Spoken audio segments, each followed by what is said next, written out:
ইসলামের ইতিহাসে এমন এক যুদ্ধ ছিল যেখানে সংখ্যায় কম মুসলমানদের পাশে এসে দাঁড়িয়েছিল আসমানের ফেরেশতারা। কিভাবে সম্ভব হলে এই অলৌকিক ঘটনা? চলুন জেনে নিই বদরের যুদ্ধে ফেরেশতাদের অবতরণের ঐতিহাসিক ঘটনা। বদরের যুদ্ধ ছিল ইসলামের প্রথম ও সবচেয়ে গুরুত্বপূর্ণ যুদ্ধ। এই যুদ্ধ হয়েছিল হিজরতের দ্বিতীয় বছর ১৭ই রমজান ৬২৪ খ্রিস্টাব্দে। একদিকে ছিল মাত্র ৩১৩ জন সাহাবী, যাদের অনেকেই ছিলেন নিরস্ত্র।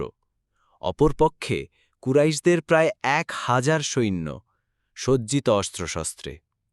সংখ্যায় কম, রসদেও দুর্বল, মনে হচ্ছিল মুসলমানদের পরাজয় নিশ্চিত। তখন রসূলুল্লাহ সাল্লাল্লাহু আলাইহি ওয়াসাল্লাম আশ্রয় নিলেন দোয়ার। তিনি তার হাত তুলে আল্লাহর কাছে আর্জি করলেন, হে আল্লাহ, যদি আজ এই দলটি পরাজিত হয়, তাহলে পৃথিবীতে আর তোমার ইবাদত করার কেউ থাকবে না। সেই মুহূর্তে আল্লাহ এমন এক অলৌকিক সাহায্য পাঠালেন, যা কল্পনাকেও হার মানায়।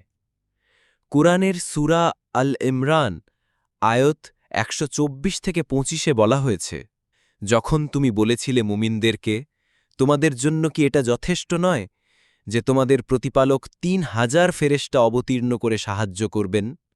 আবার সূরা আনফাল আল্লাহ বলেন, আমি ১,০০০ ফেরেশতা পাঠিয়েছি যারা সারিবদ্ধ হয়ে এসেছে তোমাদের সাহায্যে। সূরা আনফাল ৮-৯। ইতিহাসবিদ ইবনে ইসহাক, ইবনে হাজার সহ অনেকেই লিখেছেন, সাহাবীরা সেই দিন ফেরেশতাদের সাদা পোশাক, সাদা ঘোড়া ও সবুজ পাগড়ি পরিহিত অবস্থায় দেখতে পেয়েছিলেন। ফেরেশতারা শুধু উপস্থিতি হননি, বরং তারা যুদ্ধেও অংশগ্রহণ করেছেন। এমনকি কিছু কাফেরের মৃত্যুতে তারা বলেছে, আমরা জিব্রাইলের বাহিনীর একজন। বদরের যুদ্ধের বিজয় ছিল শুধু কৌশলগত নয়, বরং এটি ছিল ঈমান, তাওয়াক্কুল ও আল্লাহর অলৌকিক সাহায্যের এক জীবন্ত প্রমাণ।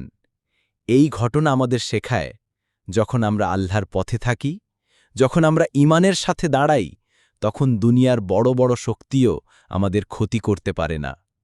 আল্লাহর সাহায্য তখন আসে এমনভাবে যা আমরা কল্পনাও করতে পারি না। যদি আপনি ইসলামিক ইতিহাস ও অলৌকিক ঘটনার আরও ভিডিও চান, তাহলে নূর বার্তা চ্যানেলটি সাবস্ক্রাইব করতে ভুলবেন না। ভিডিওটি ভালো লাগলে লাইক দিন, শেয়ার করুন আর কমেন্টে লিখুন আপনি পরের ভিডিওতে কোন ঘটনা জানতে চান।